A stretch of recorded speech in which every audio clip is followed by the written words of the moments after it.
tomboko lahy sy tomboko vavy.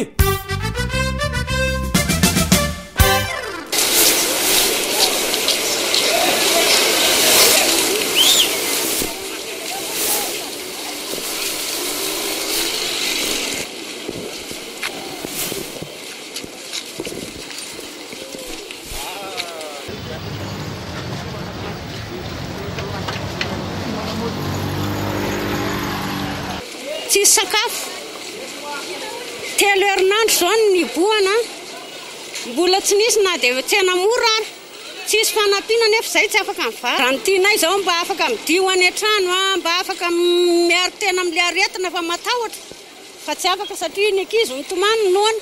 Izay tsisy sakafo nefa izay tsy avela mivarotra satria tsy sakafo ny amidinay. Noho tsy fananako izany satria za manano tena efa maty ny vadiko fa mbola tsy nisy mihitsy izany ny zavatra azonay hatramin'izao. Dia izay ny antony mamono tena satria ny zanako tsy foko vononany anohanana dia manjary mivarotra na dia te hijanona trano. Ny voako an-trano zao tsy manana mihitsy, tsisy vola, tsisy vary, tsisy laoka. Izay zao ny tena ivoanay an-trano.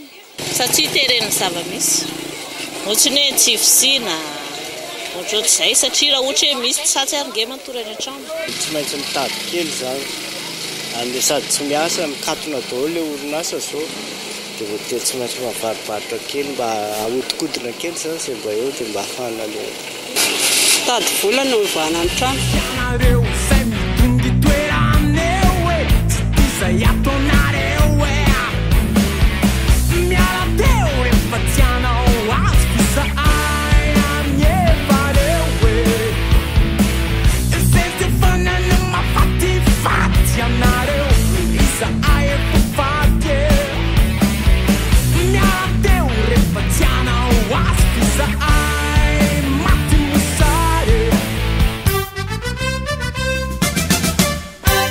Saotra tomboko lahy, saotra tomboko vavy.